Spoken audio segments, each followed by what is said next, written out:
Olá, bom dia, a paz do Senhor Jesus. Hoje eu resolvi fazer uma live, não tão longa, mas eu quero falar sobre batalha espiritual. Nós vivemos a todo instante muitos ataques em nossas vidas, e a vida espiritual, ela está repleta de batalhas. E nós precisamos entender que a nossa batalha, que a nossa guerra espiritual, ela é muito forte. Vamos ler a palavra de Deus aqui no livro de Efésios. Quem vos está falando é o pastor Nelson Andrade, da cidade de Valparaíso, São Paulo. E o livro de Efésios, no capítulo 6, fala para que nós possamos ter um revestimento espiritual. Esse revestimento espiritual deve estar alicerçado na palavra de Deus. A palavra que é vida, a palavra que é poder, que é alegria, que é transformação, que é consolação. Efésios capítulo 6, versículo 12, diz o seguinte: porque não temos que lutar contra a carne e sangue, mas sim contra os principados, contra as potestades, contra os príncipes das trevas deste século, contra as hostes espirituais da maldade nos lugares celestiais. Versículo 17 diz: tomai também o capacete da salvação, é a espada do Espírito, que é a palavra de Deus. O que é batalha espiritual na Bíblia? Quais são os caminhos que nós devemos tomar para alcançarmos a vitória em nossas guerras espirituais, em nossas batalhas espirituais?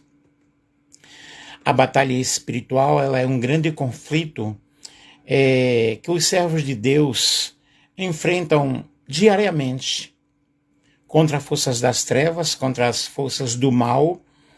E essa expressão, batalha espiritual, não aparece na Bíblia. Porém, isso não vai significar que este conceito esteja ausente nas Escrituras.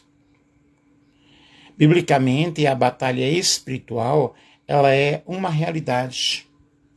A Bíblia fala que houve peleja no céu. E desde o Éden, ou desde os céus, porque o pecado, ele teve a sua origem no reino celestial. E a partir dali, passou para a terra, passou para o Éden, o jardim do Éden. E desde então, essa luta, essa peleja, que teve origem nos céus e passou para a terra, para o jardim do Éden, ela continua um grande conflito na vida do ser humano, cujo conflito em cada pessoa, em cada área, em cada país é distinto, é diferente. E a batalha espiritual na Bíblia, nós vamos encontrar de Gênesis a Apocalipse. Gênesis é o primeiro livro da Bíblia, Gênesis, e Apocalipse é o último livro da Bíblia. Nós vemos em Gênesis, no capítulo 3, esse capítulo, ele fala da tentação, fala da queda do homem, ele fala da entrada do pecado no mundo. Isso, na realidade, significa que, muito cedo, o reino das trevas, ele tem um objetivo de afastar o homem da presença de Deus, de afastar o homem da presença do Senhor. O grande objetivo de Satanás e seus demônios é justamente fazer oposição. São opositores. Satanás só existe um. Demônios são milhares e milhares. E há uma luta travada, há uma guerra travada no reino espiritual. Os detalhes dessa batalha espiritual são revelados na palavra de Deus, desde o Velho Testamento ao Novo Testamento. porque o objetivo do nosso adversário é destruir a obra-prima de Deus, é destruir a criação de Deus. Por isso que a Bíblia pede para que nós possamos estar em constante estado de alerta, de vigilância espiritual. O apóstolo Pedro nos aconselha a nós sermos sensatos espirituais, a nós estarmos buscando ao Senhor, vigiando.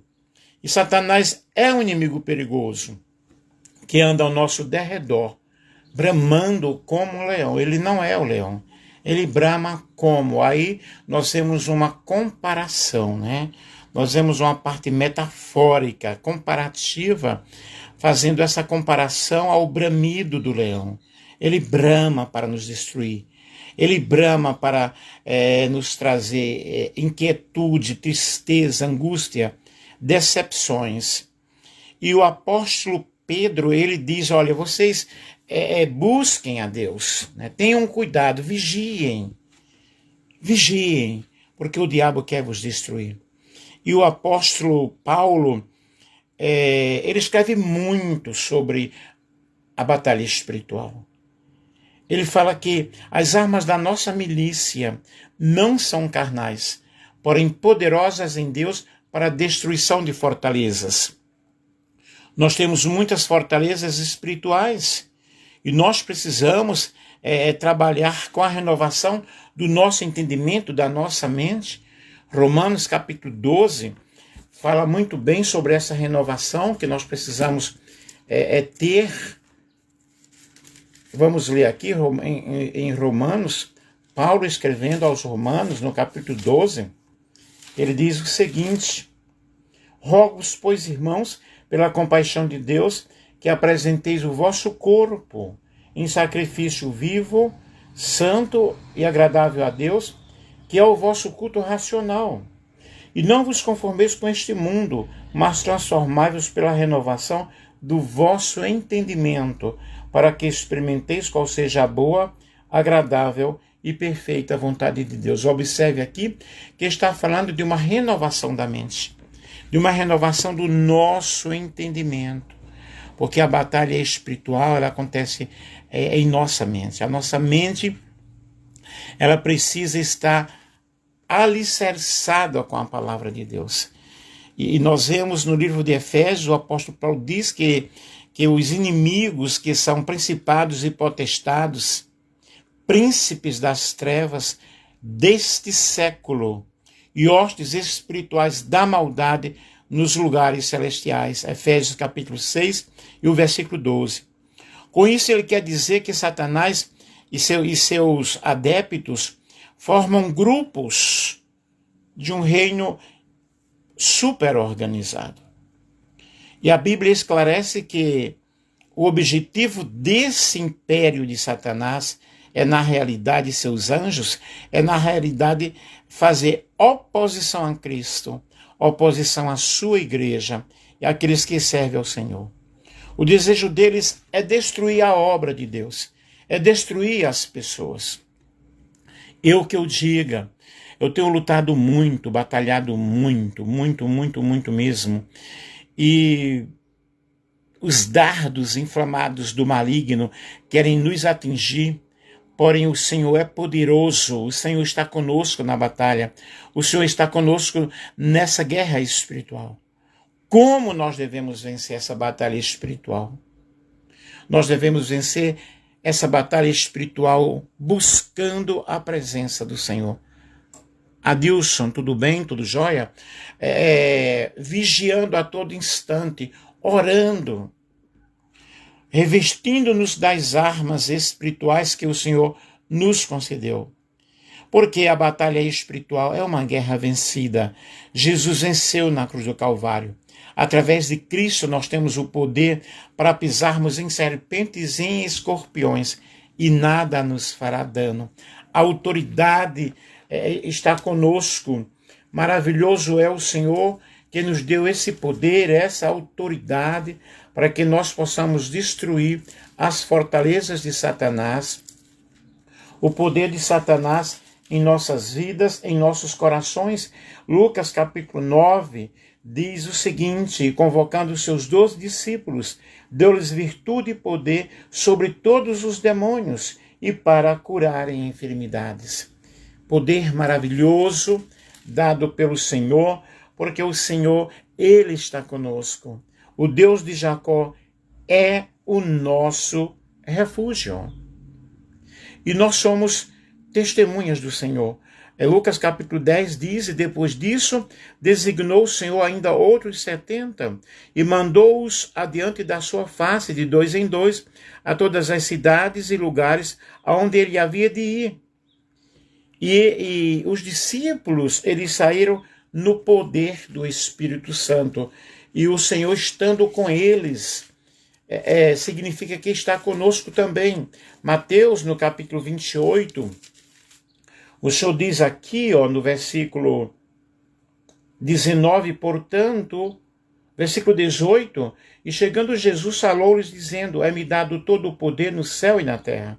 Portanto, ide e ensinai todas as nações, batizando-as em nome do Pai, do Filho e do Espírito Santo, ensinando-as a guardar todas as coisas que eu vos tenho mandado, e eis que eu estou convosco todos os dias, até a consumação dos séculos.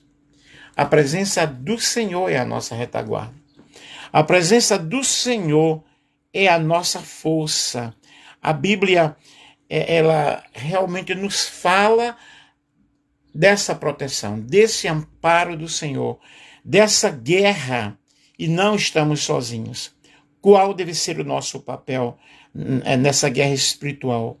Nós devemos simplesmente deixar Deus operar em nossas vidas.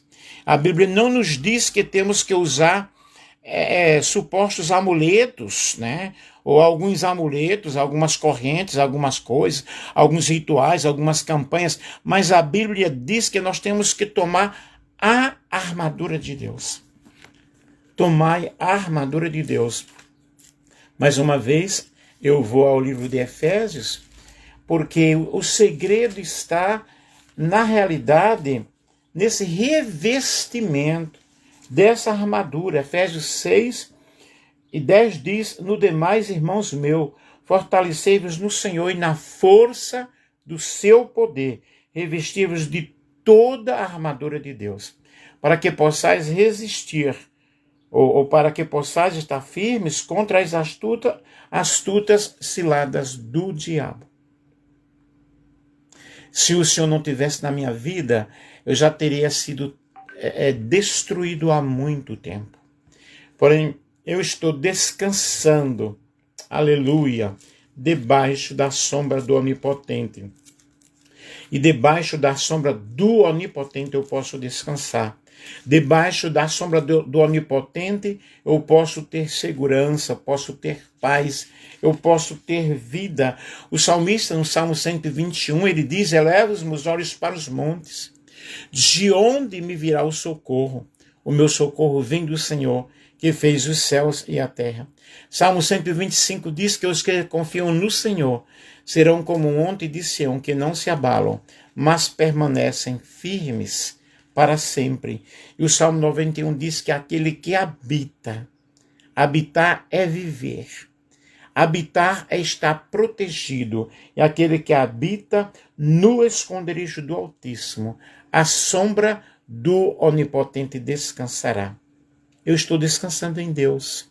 E você está descansando no Senhor, porque Ele te livrará do laço do passarinheiro e da peste perniciosa.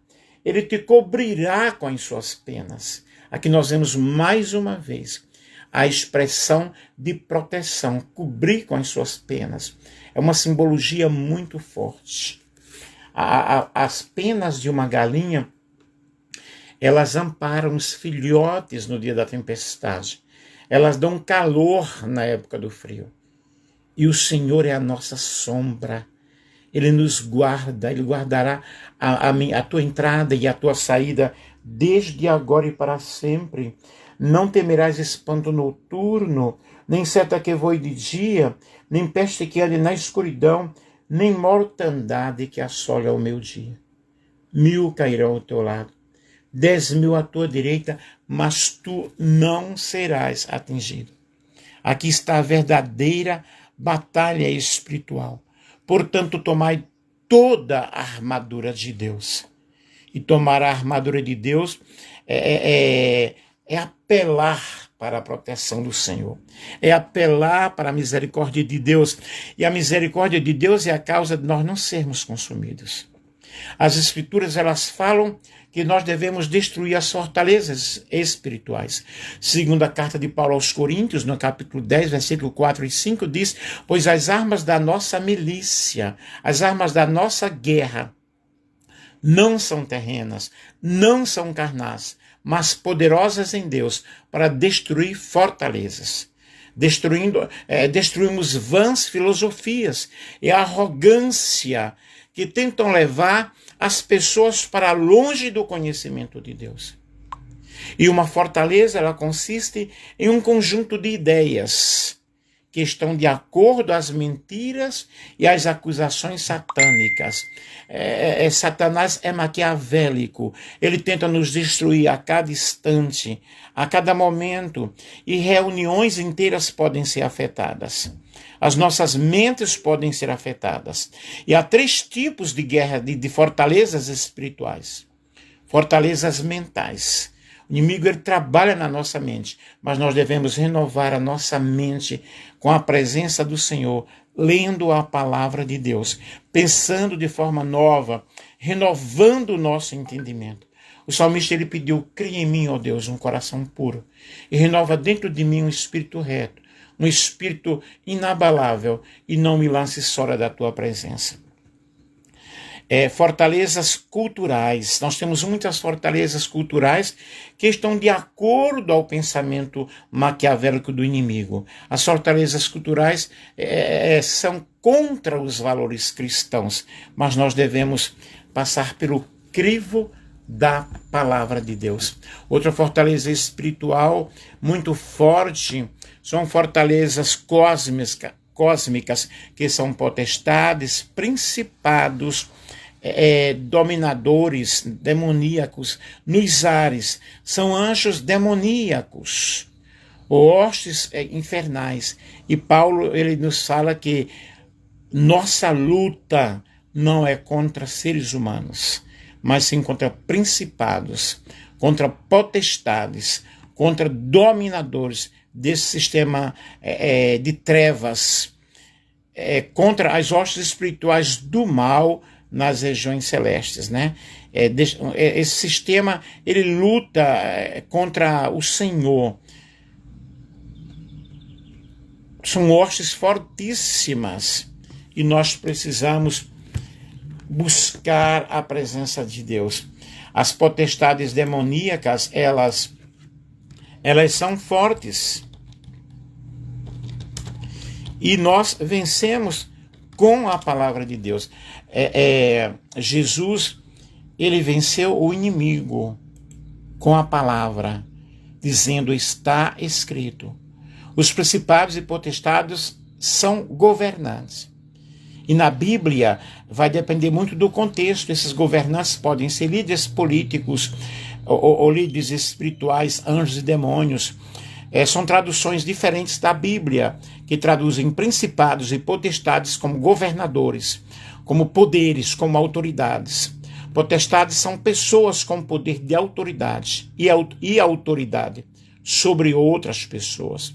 Principados normalmente são um tipo de reino ou território governado por um príncipe, mas também pode se referir à autoridade dos príncipes. E a Bíblia fala sobre esses principados, sobre essas potestades espirituais, que são tanto os anjos quanto aos demônios, que estão organizados em uma grande hierarquia. E Deus criou todos os seres e determinou sua função e hierarquia. E entre os anjos existem príncipes e autoridades. Todo principado e toda potestade dos anjos obedece a Deus. Mas, no entanto, alguns anjos se rebelaram, abandonaram o seu princípio, abandonaram o seu posto e seguiram a Lúcifer. E por causa do pecado, o diabo se tornou o príncipe e governador do nosso mundo. Eu digo do sistema, porque a terra pertence ao Senhor. Salmo 24. Vamos ver aqui, vamos confirmar aqui, que fala que do Senhor é a terra e a sua plenitude. Quando eu estou falando desse domínio, estou falando do sistema espiritual, né? Salmo 24, do Senhor é a terra e a sua plenitude, o mundo e os que nele habitam, porque ele afundou sobre os mares e afirmou sobre os rios. Quem subirá ao monte do Senhor, ou quem estará no seu santo lugar? Aquele que é limpo de mãos e puro de coração, que não entrega a sua alma à vaidade e nem jura enganosamente. Então nós vemos aqui que esse sistema maquiavélico, o sistema da maldade, essa potestade que atua na vida daquelas pessoas que não obedecem a Deus. Os principados e as potestades que obedecem a Deus estão em constante guerra com os principados e potestades daqueles que não obedecem ao Senhor. Essa é uma grande guerra espiritual. Vamos ler aqui Apocalipse, no capítulo 13, e o versículo 7. Apocalipse é o último versículo, é o último livro da Bíblia.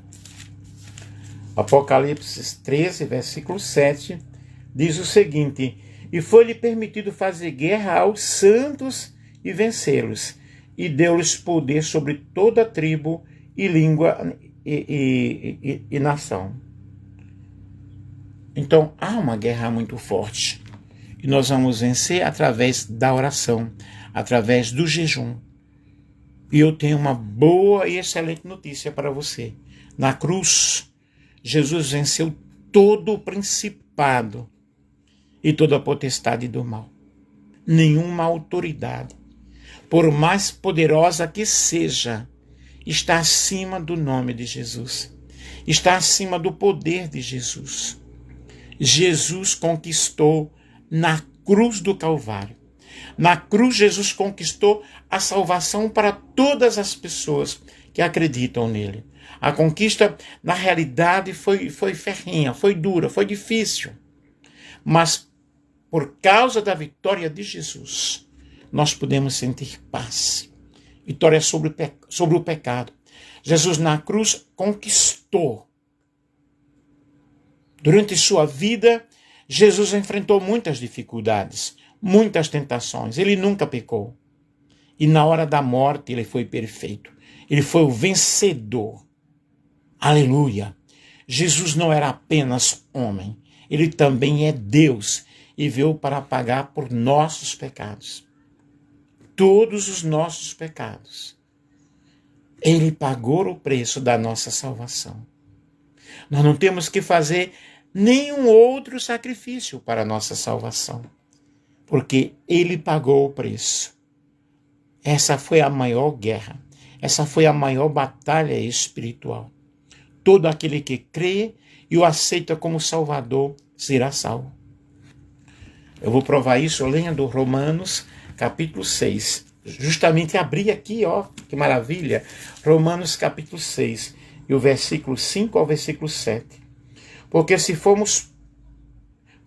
se fomos plantados juntamente com ele, na semelhança da sua morte, também o seremos na da sua ressurreição. Sabemos isto, que o nosso velho homem foi com ele crucificado, para que o corpo do pecado seja desfeito, a fim de que não sirvamos mais ao pecado. Porque aquele que está morto está justificado do pecado. Eu abri justamente aqui. A nossa salvação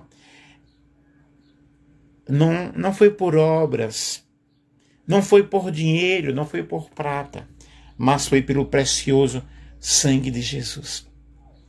E Jesus, ele proclamou a vitória sobre a inimizade. Na cruz, Jesus destruiu a barreira que havia. Agora nós temos livre acesso à presença de Deus. Efésios capítulo 2. capítulo 2, o versículo 12 ao 13. Nos fala dessa conquista sublime, dessa conquista maravilhosa. E nós somos mais do que vencedores.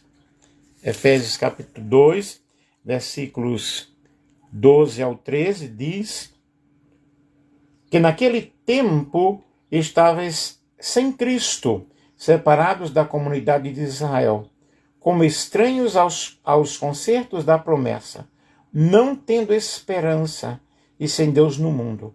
Mas agora em Cristo, vós que antes estáveis longe, já pelo sangue de Cristo chegastes perto, porque Ele é a nossa paz, o qual de ambos os povos fez um, e derribando a parede de separação que estava por meio, na sua carne, defez a inimizade, isto é, a lei dos mandamentos, que consistia em ordenanças, para criar em si mesmo dos dois um novo homem, fazendo a paz, e pela cruz reconciliar ambos com Deus em um corpo, matando com ele as inimizades.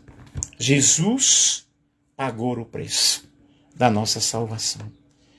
O sacrifício de Cristo na cruz nos tornou e nos torna filhos de Deus e não do diabo. E Jesus, ele venceu a morte, vitória sobre a morte. A grande conquista de Jesus na cruz foi sobre a morte, porque ele ressuscitou. E a Bíblia diz que a morte é o último inimigo a ser derrotado. E Jesus já venceu. Aleluia, na cruz do Calvário. Vitória muito importante. Jesus conquistou. Então, meu querido, nesta batalha espiritual, nós devemos tão somente que nos entregarmos a Deus, nos entregarmos ao Senhor, confiando nele, confiando no Senhor, porque Ele é o Senhor. Ele é Deus. Como está a tua vida espiritual nesta manhã? Eu tenho passado por muitos momentos de batalhas espirituais fortíssimos. Porém, com Cristo, eu sou mais do que vencedor. Porque as armas da nossa milícia não são carnais, mas espirituais. Através de Cristo Jesus, nosso Senhor, nós iremos vencer cada batalha. Um grande abraço.